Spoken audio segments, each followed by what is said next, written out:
नमस्कार दोस्तों, उम्मीद है आप सब अच्छे होंगे।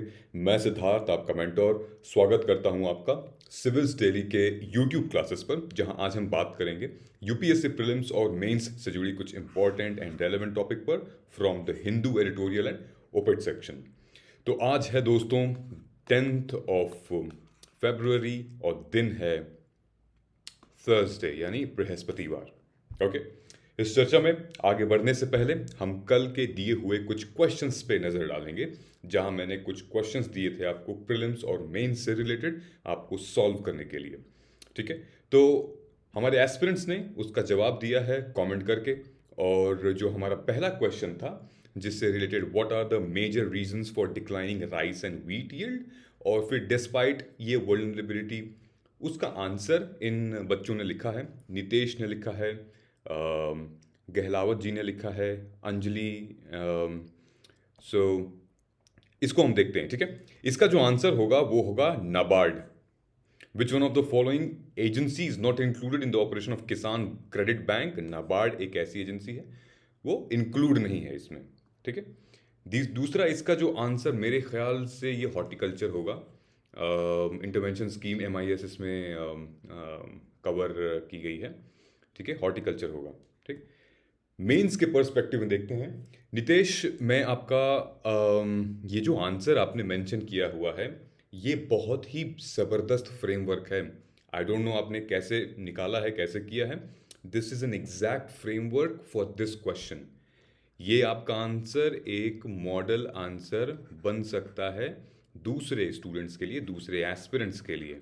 Okay, so well done. And जितने भी हमारे व्यूअर्स हैं, आप लोग क्वेश्चंस को देख लीजिए पॉज करके वीडियो, और फिर नितेश का आंसर का फ्रेमवर्क देखिए। ओके, इसी तरह हमें आंसर लिखने हैं, इसी तरह हम अपने फ्रेमवर्क डिज़ाइन करना है। ओके, सो आप अगर चाहें तो मैं आज का जो एनालिसिस है उसका क्वेश्चन आप कल मुझे फ्रेमवर्क दिखा सकते हैं अपना। सो नितेश, वेल डन। मैंने ऑलरेडी रिव्यू कर लिया है आंसर आपका पूरा का पूरा। पूरी बॉडी अच्छी है। ठीक है, जो आपने मेजर्स लिखे हैं to boost agriculture sector, basically आपने रिवीजन कर लिया है जो मैंने कल पढ़ाया था आप लोगों को। ओके, सो वेल डन बडी। दूसरा हमारे पी गहलावत, इन्होंने भी एक अपना अप्रोच लिखा है। So agriculture industry employs around 53% and 80% GDP। Reason for agriculture loss, slow farming house, rise in income. Way forward में आप ये लिखोगे। गुड, आई मीन ओके है। बहुत ज़्यादा तो स्पेसिफिक नहीं आपने मेंशन किया है, लेकिन जब आप मेंशन कर रहे हो slow increase in farming household income, तो इसकी आप वजह बताएंगे। Okay, you should tell the reason for it. Why there has been employment crisis during the pandemic, you should tell the reason for it. Okay, कि इतनी सारी चीज़ें हुई, गवर्नमेंट के फंड की एलोकेशन नहीं थी, या कोई प्रोग्राम नहीं था, पॉलिसी इंप्लीमेंट नहीं हो पाई, अकाउंटेबिलिटी नहीं थी। ठीक है, या फिर सेंसस की प्रॉब्लम थी, लोगों के पास कार्ड्स नहीं थे। ये सारे चीज़ें आप जो लाइव जो रियलिटी है उसको आप डालोगे आंसर में, मेंशन करोगे आप। ठीक है, सब्सटैंशिएट करोगे। अंजलि लिख रही हैं, प्रणाम सर, वेरी हेल्पफुल लेक्चर। खुश रहिए Anjali, thank you so much. अगर आपको ये लेक्चर बहुत हेल्पफुल लग रहा है तो स्टे ट्यून्ड, और डेली बेसिस पे आप फॉलो कर सकती हैं, पढ़ सकती हैं, समझ सकती हैं। कुछ क्वेश्चन डाउट में आए अगर मन में पूछ सकती हैं, हम आपको यहीं पे मिलेंगे, यहीं रिप्लाई करेंगे। ठीक है, फिर पी गहलावत ने डाइवर्सिफिकेशन ऑफ क्रॉप से रिलेटेड कहा है। Low irrigation, low facility, technology, crop diversification helps us economic stability, migration. ठीक है, यही बात हुई थी किसमें, जो हमारा ग्रीन रेवोल्यूशन था। ठीक है, ग्रीन रेवोल्यूशन में क्रॉप डाइवर्सिटी की बात की गई थी। नॉर्मन बोरलॉग ने क्रॉप डाइवर्सिटी की बात की थी। हालांकि जो स्टेपल फूड है उस पर ज़्यादा हमें ध्यान दिया गया हम उस टाइम पे, क्योंकि लिटरली हमारे पास फूड सिक्योरिटी बहुत लिमिटेड थी, मतलब थी नहीं। तो लेकिन हाँ, इस बारे में भी बात की गई थी ग्रीन रेवोल्यूशन में। Okay, so very good guys. State of Odisha, I think आपने कौन से क्वेश्चन का ये जवाब दिया है, समरीन, आई थिंक ये उसका होगा, सेंसस का 2011। आई एम नॉट श्योर, मैं याद नहीं आ रहा है, मुझे याद दिलाना।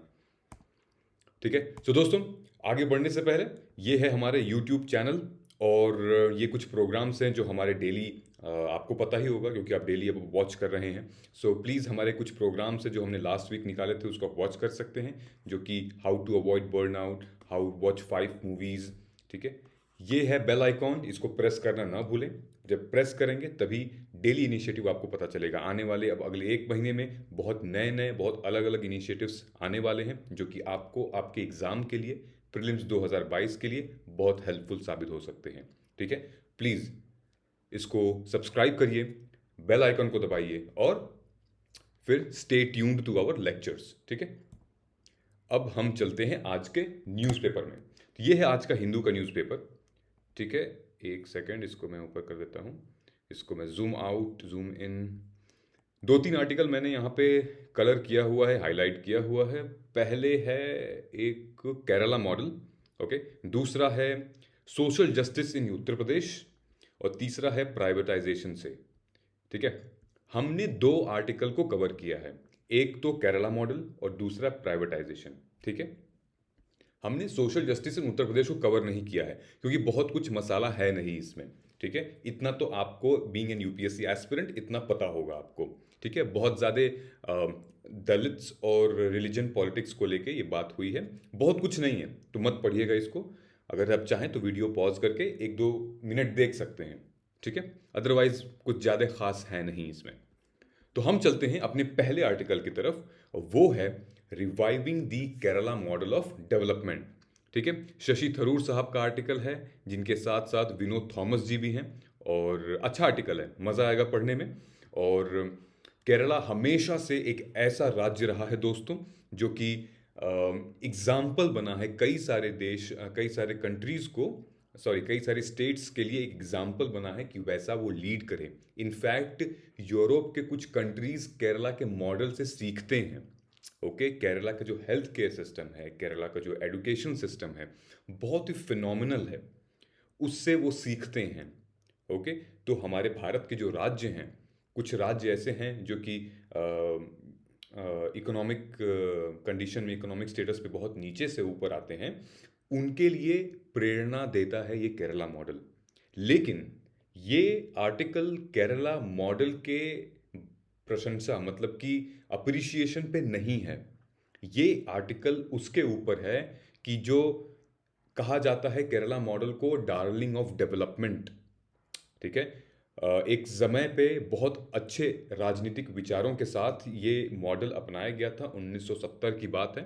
और उससे भी पहले जब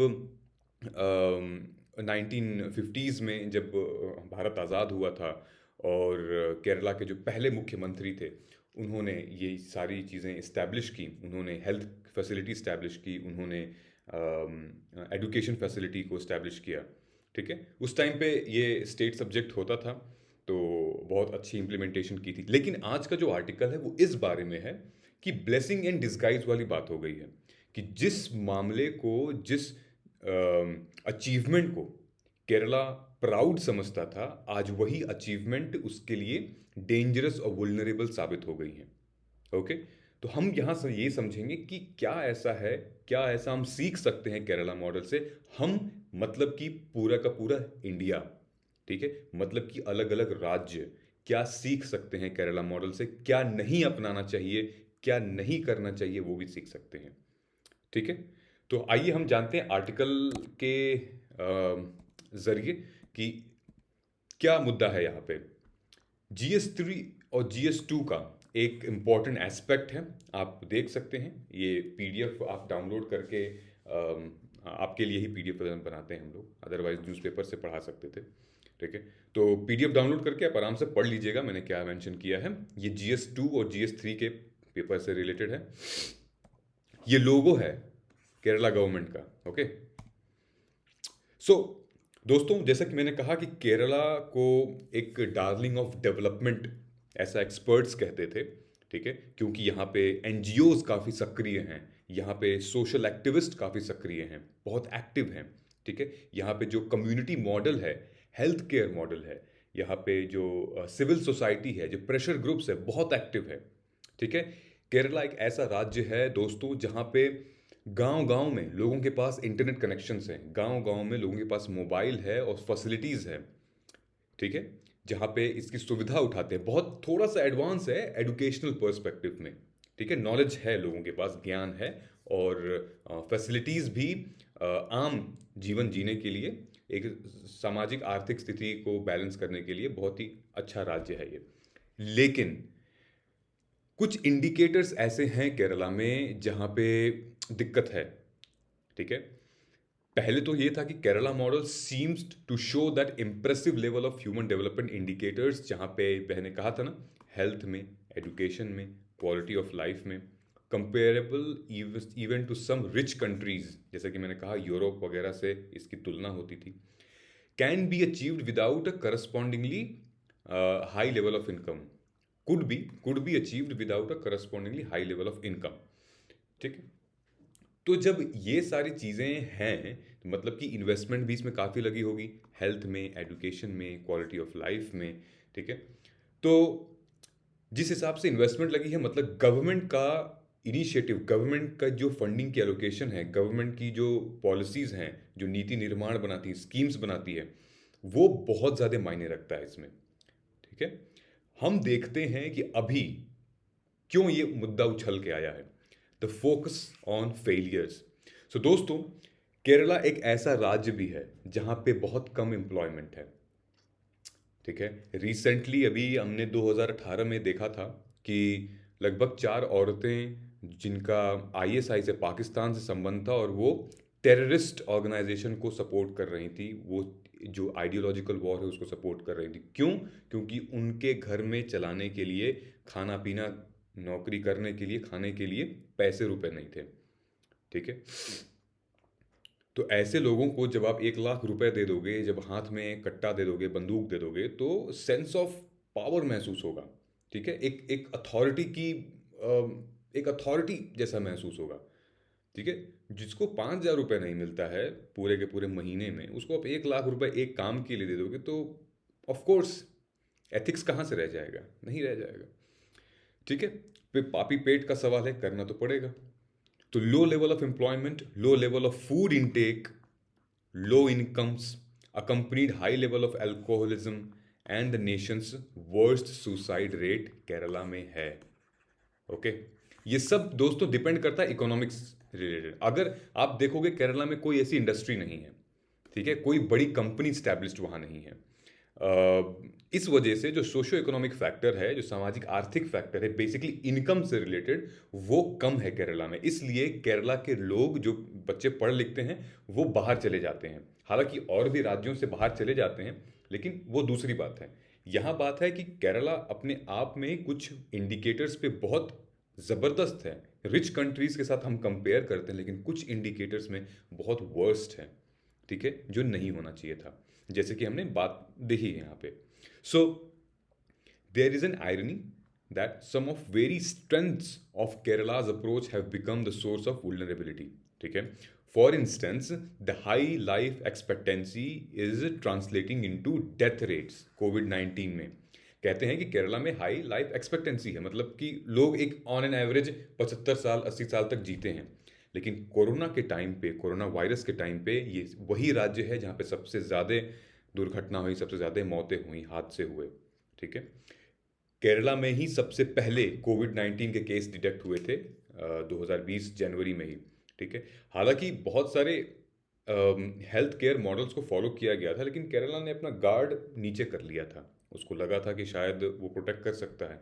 बहुत सारी ऐसी एफिशिएंट पॉलिसीज भी लेके आई थी केरला, जिसकी वजह से पूरे इंडिया को बहुत बेनिफिट मिली थी, ठीक है। लेकिन केरला ने अपना गार्ड नीचे कर लिया था, और जो अकाउंटेबिलिटी है ना यहाँ पे, वो थोड़ी सी कम है, ठीक है। So in the face of risk, rising risk, the Kerala model needs to be revitalised, ठीक है। The crucial question is how. अब मैंने लिखा है यहाँ पे, refer to the news article पे चलते हैं यहाँ पे। सो यहाँ पे कहा जा रहा है कि Kerala has India's highest literacy rate despite despite only 9th highest in per capita in 28 states, ठीक है। जिस राज्य की इतनी ज़्यादा पढ़े लिखे लोग हैं, लेकिन वही राज्य में पर कैपिटा इनकम लगभग 9वें स्थान पर है, ठीक है। तो ये भी क्वेश्चन उठता है ना कि मान लो कि जैसे केरला है, केरला में बहुत ज़्यादा पढ़े लिखे लोग हैं, ठीक है, पीएचडी स्कॉलर हैं और प्राइमरी सेकेंडरी एजुकेशंस है, ठीक है, अच्छे खासे पढ़े लिखे लोग हैं। तो मतलब वो लोग वहाँ पे जॉब करनी चाहिए, इनोवेशन वगैरह ये सब होना चाहिए वहाँ पे, तो उनकी पर कैपिटा इनकम बढ़नी चाहिए। लेकिन यहाँ पे नहीं है, यहाँ दूसरी गेम है, ठीक है। यहाँ पे 9वें स्थान पर है। But as a global risk emerge in areas from health to climate changes, Kerala's policy need to be bolstered with new challenges, deftly managed. Corona virus के टाइम पे बहुत ज़्यादा हिट किया था, ठीक है। The space to revive Kerala's sagging economy is limited because of its physical deficit around 4% ऑफ GDP. Physical deficit मतलब कि जो राजकोषीय घाटा है, एक लिमिट होती है, उससे ज़्यादा घाटा सरकार को मिला कोविड-19 के सिचुएशन में, और उसको इनकर करते करते, रिकवर करते करते ये सारी सिचुएशंस आ गई, ठीक है। These difficulties could be meaningful mitigated by socio-economic investments. अब एडिटोरियल आपको ये बता रहा है कि कैसे हम मिटिगेट कर सकते हैं, ओके। सोशो इकोनॉमिक इन्वेस्टमेंट से attention to good governance and a far better stewardship of environment, okay. Kerala can developed as a knowledge economy to improve quality of higher education and vocational training to meet the requirement of modern workforce, ठीक है। क्योंकि केरला ने बहुत success पाया है अपनी hospitality industry में, अपने टूरिज्म इंडस्ट्री में, ठीक है।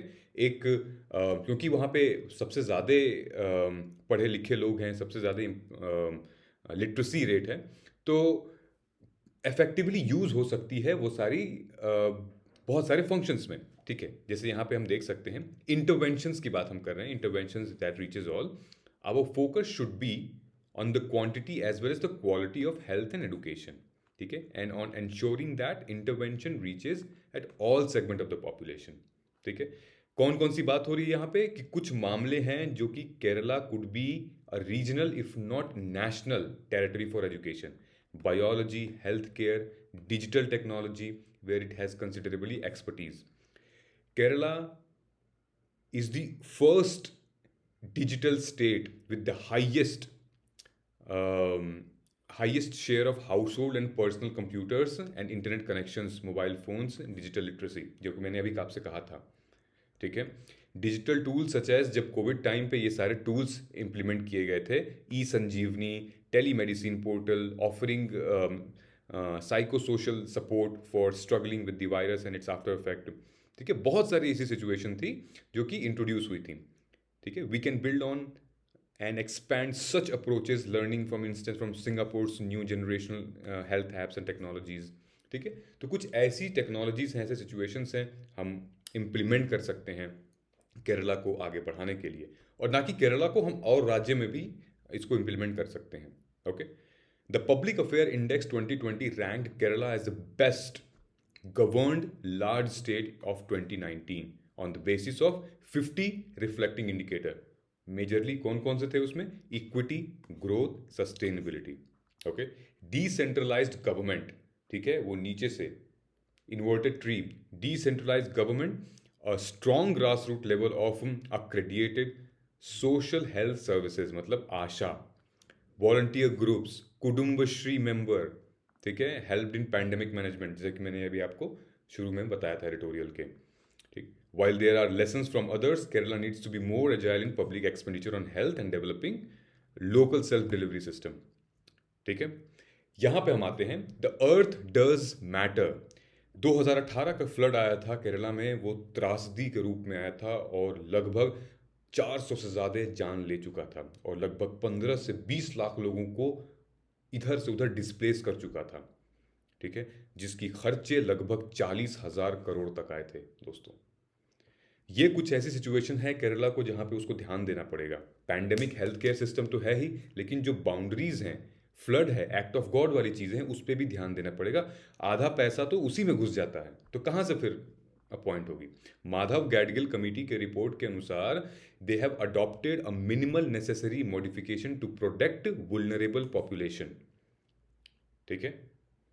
The ecological disaster across the Western Ghat needs to be confronted and investment made to be repair forest, river system, water bodies, flood plain. ये सिर्फ केरला के लिए नहीं, वो पूरे बेल्ट के लिए है. ये केरला का मैप है, ये पूरे बेल्ट के लिए है. ओके, इस साइड का ये पूरा केरला है, ये आपका इंडियन ओशन है इधर. The state needs a bold program of forest restoration in keeping up with the commitment of forest protection from over 130 nations. Okay, sand mining वगैरह कम करनी पड़ेगी हमें, ट्रिब्यूटरीज और जो रिवर्स है उनका नेटवर्क बढ़ाना पड़ेगा, और ये सारी चीज़ें हमें स्टॉप करनी पड़ेंगी.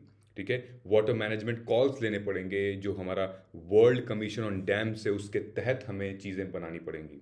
ठीक है, सो मोमेंट ऑफ चेंज की बात क्या है? मोमेंट ऑफ चेंज की बात ये है, the invigorated Kerala model will do well to recognize symbolic link among social outcomes, environmental management, participatory governance and take action to that cut across the areas. ठीक है, एक प्री रिक्विजाइट है, ये बहुत इंपॉर्टेंट है, इसको सुनिएगा, इसको अपने मेंस आंसर में लिख सकते हैं आप.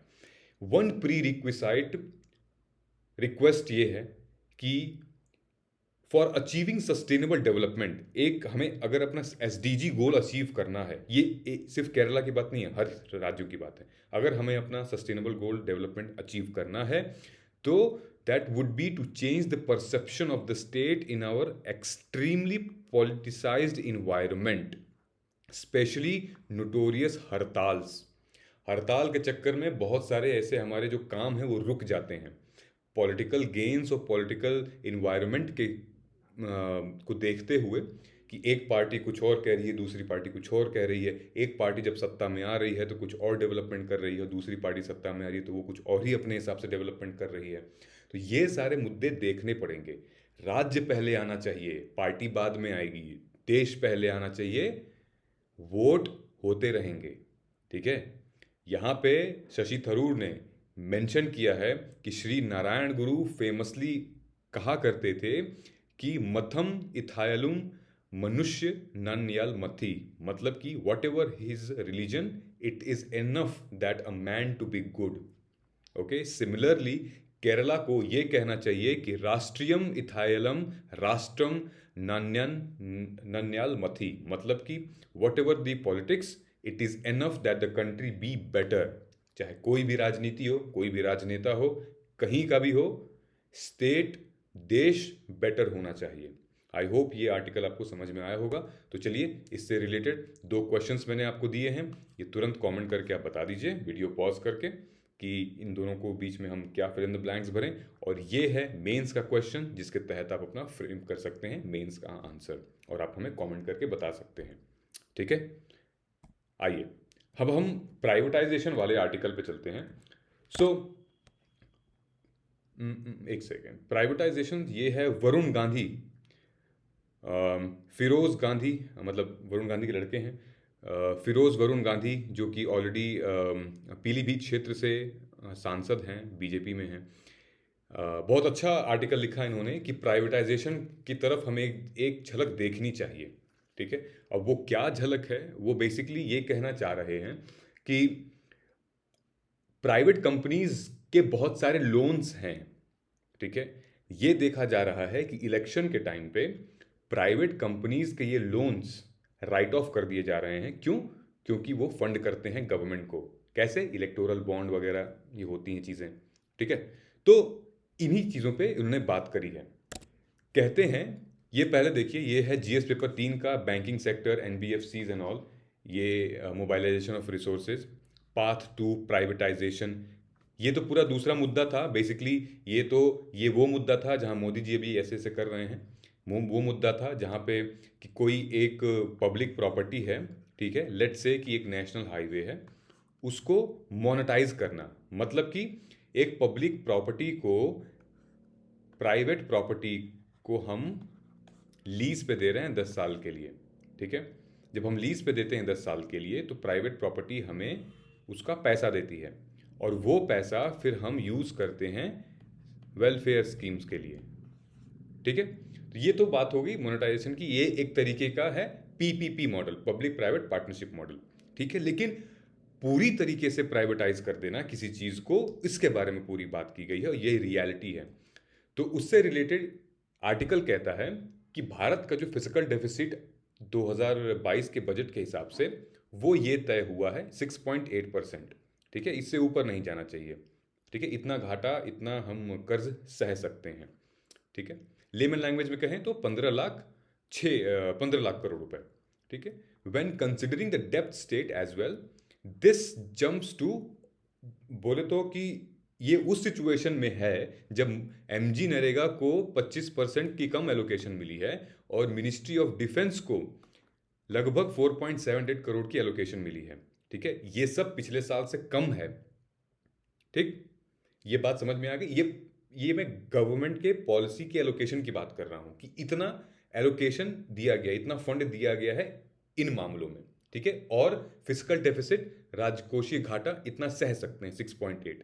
अब जो है प्राइवेट की बात ये आ रही है, तो ये देखा गया है कि भारत तो छोड़िए, ब्रिटिश सरकार भी, जैसे ब्रिटिश एयरवेज थी, ठीक है, उसको भी जब प्राइवेटाइज किया गया था, यानी कि ब्रिटिश एयरवेज हो गई, ब्रिटिश गैस हो गई, ब्रिटिश रेलवेज हो गई, जब इनको प्राइवेटाइज किया गया था, एक टाइम के बाद से इनमें मुनाफा आना कम हो गया था। ठीक है, और मनमाने ढंग से ये अपने काम कर रहे थे। यहाँ लिखा है कि in fact British train can be significantly delayed by leaves on the line. Okay, so जरूरी नहीं कि प्राइवेटाइज करने से मामला सुलट जाए, मामला सॉल्व हो जाए, लेकिन हमें बैलेंस देखना पड़ेगा। ठीक है, दूसरा यह है कि evidences on performance after privatisation is more mixed in developing countries. ठीक है, देखिए भारत हमेशा से मिक्स्ड इकोनॉमी रही है। ओके, जब हम आज़ाद हुए थे तो हमने मॉडल ही मिक्स्ड इकोनॉमी का लिया था। जवाहरलाल नेहरू इस बात से अग्री करते थे। और 1991 के बाद एलपीजी रिफॉर्म्स आने के बाद प्राइवेटाइजेशन को एक तरीके से उसका दरवाज़ा खोल दिया गया था। ठीक है, तो यहाँ पे कहा जा रहा है कि एग्जाम्पल जैसे वीएसएनएल, हिंदुस्तान जिंक, ग्रोथ तो आई, but growth post privatisation is often due to budget and better business cycle. ठीक है, मतलब कि ये प्राइवेटाइजेशन को एक तरीके से हम कॉरपोरेट फर्म्स में ले जा सकते हैं, कॉरपोरेट वाला एंगल दे सकते हैं। इनमें क्यों चीज़ें सिस्टमैटिक और ऑर्गेनाइज्ड होती हैं? क्योंकि टाइमली रिव्यूड होता है। ठीक है, बहुत ऑर्गेनाइज्ड सेक्टर होता है, अकाउंटेबिलिटी बहुत होती है, रिस्पॉन्सिबिलिटी इसमें भी बहुत ज़्यादा होती है, और एक दूसरे को चेक्स एंड बैलेंस रहता है इसमें। ठीक है, हाँ, लेकिन ये कहना गलत होगा कि भाई फ्यू लॉन्ग टर्म में ये कुछ हमें बेनिफिट दे देंगे, ऐसा नहीं है। ठीक है, sometimes a difference in a PSUs, public sector unit performance is simply a government's apathy. ठीक है, and ability to generate tax revenue. ये लाइन आप इजीली समझ जाते होंगे। ठीक है, कि कोई भी पीएसयू हो, पीएसयू में क्या हो, देखिए जब हम प्राइवेटाइजेशन की बात करते हैं सबसे पहले आता है लैंड, जो उनकी मशीन्स होती हैं, जो बिल्डिंग होती है, जो एसेट्स होते हैं। ठीक है, वो एक टाइम पे डेप्रिशिएट होना शुरू कर देते हैं। ठीक, आप उनको मरम्मत नहीं करवाएंगे, उनकी उस लैंड को आप इफेक्टिवली यूज़ नहीं करेंगे। जो एम्प्लॉयज़ काम, मतलब मैं आपको सरकारी की बात बता रहा हूँ, गवर्नमेंट की, कि जिस लैंड पे कोई बिल्डिंग बनी है, ठीक है, वो लैंड का इफेक्टिवली यूज़ नहीं हो रहा है। मतलब इस वजह से वो लैंड चल रही है कि वो पुराने टाइम से चली आ रही है, तो हम अभी भी उसको कंटिन्यू करेंगे। ठीक है, इस वजह से वो लैंड चल रही है कि हाँ कुछ घिसा पिटा कोई सरकारी वहाँ पे ऑफिस खुला हुआ है, वो हम गिरा नहीं सकते क्योंकि फिर काम बंद हो जाएगा। तो डेप्रिशिएट होती है पैसा, एक ऐसे रखा है, ज़मीन की वैल्यू डेप्रिशिएट होती है एक टाइम पे, बिल्डिंग की वैल्यू डेप्रिशिएट होती है। ओके, सो इसी मामले में वरुण गांधी का ये कहना है कि जितनी भी एपैथी है, जितनी भी गड़बड़ी है, ठीक है, जो कष्ट है, जो दिक्कत है पब्लिक सेक्टर में, वो गवर्नमेंट की वजह से ही है। ओके, डिसइन्वेस्टमेंट कमीशन इस्टेब्लिश हुआ था मिनिस्ट्री ऑफ इंडस्ट्रीज के तहत 1956 में। ठीक है, कि जो वो इनपुट प्रोवाइड करेंगे कि अगले 10 साल तक या अगले 5 से 10 साल तक कौन कौन सी इंडस्ट्रीज को हम पब्लिक प्राइवेट करेंगे। लेकिन 1999 में इस कमीशन को डिसॉल्व कर दिया गया था। ठीक, लेकिन फिर एक सेपरेट डिपार्टमेंट बनाया गया, department of disinvestment was set up under the ministry of finance and later upgraded into full fledged ministry in 2001. It was downgraded back to the department 2004. ठीक है. सो मतलब कि एक मुद्दा इसको सीरियसली नहीं लिया जा रहा है. ठीक है. यहां देखते हैं 4 पॉइंट्स मैंने मेंशन किया है. 4 पॉइंट्स में ये लिखा है कि beyond revenue raising there are serious social consequences with privatisation. अब वो क्या क्या है? PSUs have been significant generator of employment in the past. ये कोई दो राय नहीं है. सरकारी नौकरी, PSUs वगैरह बहुत बहुत एम्प्लॉयमेंट जनरेट की है. लगभग 10 लाख एम्प्लॉयज़ काम करते हैं सेंट्रल पब्लिक एंटरप्राइज 2019 के डेटा के हिसाब से. ठीक है. जिसकी इन्वेस्टमेंट टोटल है 16.4 trillion. A push for privatisation is a push for mass lay off in a period of job creation. इसमें कोई दो राय नहीं है कि अगर हम प्राइवेटाइजेशन को पुश करें तो जॉब ले ऑफ होंगी, फायरिंग होगी, एट्रिशन लेवल हाई जाएगा. ठीक है. प्राइवेट पब्लिक ऑफिसेज में ऐसा नहीं देखा गया, ऐसा नहीं है. स्टेबिलिटी है, ट्रस्ट फैक्टर है. ठीक है. Greater concentration of public health in select private hand is also a medium of concern. कुछ बड़ी कंपनीज हैं जैसे अंबानी, अडानी, टाटा और बहुत सारे ऐसे फ्यूचर ग्रुप वगैरह ऐसे कुछ कंपनीज हैं, बड़े बड़े बड़े बिजनेस बिलियनियर हैं जो कि लिमिटेड हैं. ठीक है. लेकिन उन लिमिटेड प्लेयर्स के हाथ में गवर्नमेंट का ये पब्लिक बड़ा सा सेक्टर भी देना एक मेजर कंसर्न है. Okay. In India almost 70% of all profit generated in the corporate sector in FY with just 20 firms. ठीक है. Now कुछ प्लेयर्स हैं जो कुछ डोमिनेटेड हैं प्राइवेट इंडस्ट्री में, जैसे कि सिगरेट कंपनी, वो सिंगल प्लेयर डोमिनेट करती है पूरे के पूरे मार्केट में. ठीक है. जो एक ओलिगोपोली चलती है इन लोगों की, जैसे कि मैंने अभी बताया आपको अंबानी का, अडानी का, एक ओलिगोपोली एक तरीके से है. ओलिगोपोली मतलब कि कुछ ऐसी कंपनीज जो कि बहुत कम हैं लेकिन मार्केट में उनका शेयर बहुत ज़्यादा है, रिप्रेजेंटेशन बहुत ज़्यादा है मार्केट में. Okay. Such concentrations mixed with privatisation with public asset is likely to high user fee वगैरह हाई होती है, इन्फ्लेशन हाई होता है, and loss of strategic control. इस मामले में आर्टिकल कह रहा है कि चाइना को हमें फॉलो करना चाहिए इस मामले में. क्यों? क्योंकि China has in past few decade, पिछले कुछ दशकों से, growth has led by corporatized PSUs. Okay, all of them held under a single holding companies called SASAC, SASAC. Okay, which promotes better governance, appoints leadership, and execute mergers and acquisitions. Okay, जितनी की जितनी PSUs हैं China में वो एक holding company के अंदर हैं, सैसैक, और वो इंश्योर करती है कि better governance, better leadership, promotion हो, मर्जर्स हो, एक्विजिशंस हो. ठीक है. इस मॉडल को हमें फॉलो करना चाहिए. सच PSUs that have scaled up are market leaders. Okay, in Singapore the Ministry of Finance focuses on policy making, while TMAC, the holding firm, is focused on corporatizing and expanding PSUs. जैसे for example Singtel है, PSA है, Singapore power है, Singapore airlines है. That towards a global scale. आज लोग इसका example देते हैं. ठीक है.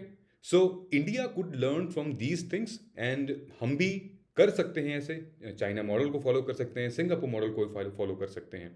ठीक है.